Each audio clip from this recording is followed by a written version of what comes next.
warahmatullahi wabarakatuh. Salam untuk semuanya. Semoga kita semua sehat selalu dan semoga pandemi ini segera berlalu sehingga kita bisa tatap muka secara langsung di kelas dalam perkuliahan. Pada kesempatan ini saya akan melanjutkan kuliah aerodinamika pesawat terbang 1 yang masih membahas tentang differential analysis of fluid flow atau analisis diferensial dari aliran fluida yang sudah memasuki pembahasan baru yang nanti akan kita bahas, yaitu fungsi stream.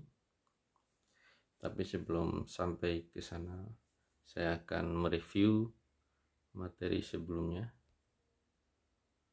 Di pertemuan sebelumnya kita sudah menurunkan persamaan kontinuitas atau persamaan massa. Kenapa kita perlu, termasuk alasan saya sudah menjelaskan sedikit gambaran bahwa analisis diferensial dalam aliran fluida ini kenapa diperlukan. Kita dapatkan persamaan massa dalam bentuk persamaan diferensial, itu kita ubah dari persamaan massa yang dalam bentuk kontrol volume atau integral. Ini kita peroleh langsung ya, bentuk persamaan massanya dalam integral, yang semestinya ini harusnya diajarkan di mekanika fluida, namun karena keterbatasan SKS ya, sehingga cakupan materi di mekanika fluida itu tidak mencukupi.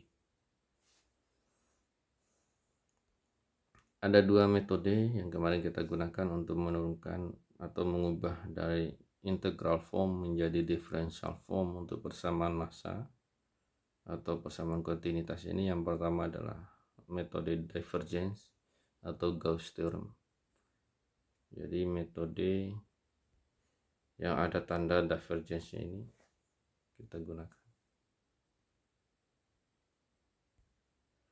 Kemudian yang kedua adalah dengan metode Dirac-Taylor dan differential control volume.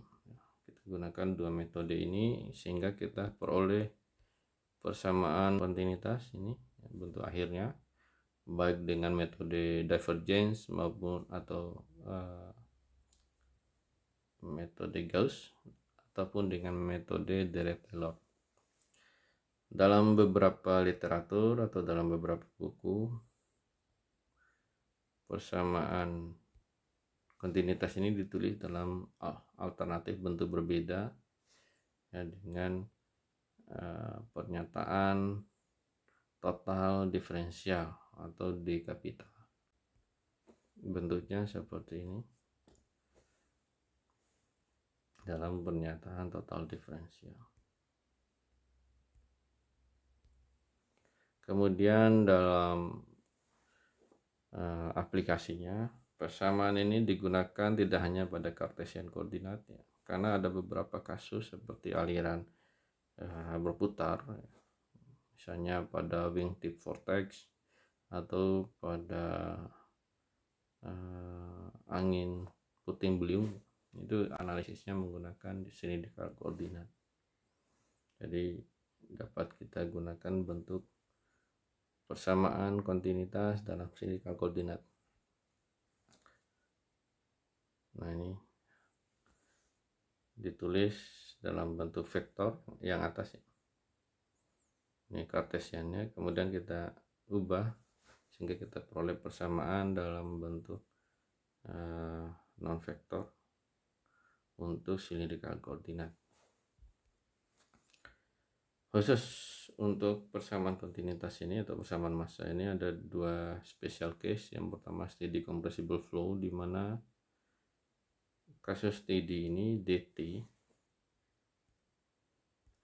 yang ini ya, DT itu nilainya sama dengan 0 atau tidak ada perubahan dari waktu, sehingga bagian ini kita anggap sama dengan 0, sehingga yang tersisa persamaan kontinuitas ini adalah ini dalam bentuk vektor, atau jika ditulis dalam bentuk keseluruhannya untuk kartesian yang ini dan silindrikal.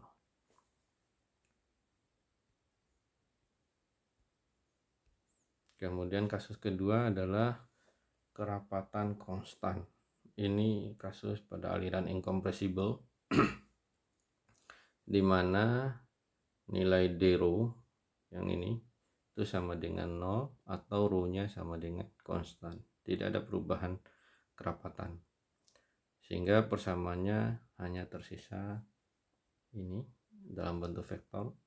Jika kita tuliskan secara keseluruhan, ini yang di bawah ini adalah kartesian dan yang ini adalah pada sumbu silindrikal. Oke.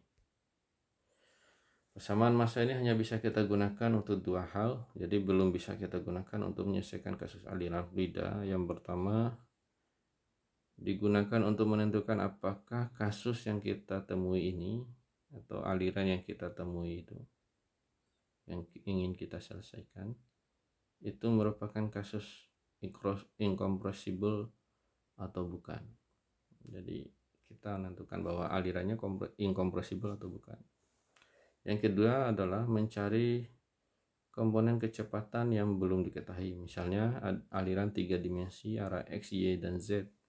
Diketahui arah kecepatan X sama dengan sekian meter per second, arah kecepatan Y belum diketahui, arah kecepatan Z diketahui sekian meter per second. Maka arah kecepatan Y bisa kita ketahui melalui dua komponen kecepatan yang sudah diketahui sebelumnya dengan memasukkannya ke dalam persamaan.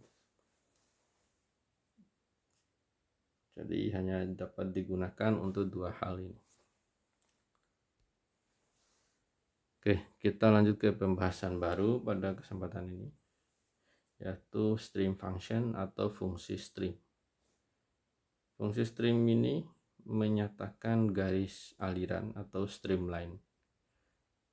Jadi fungsi ini jika kita selesaikan maka kita akan memperoleh suatu garis, namanya adalah garis aliran atau dikenal dengan streamline.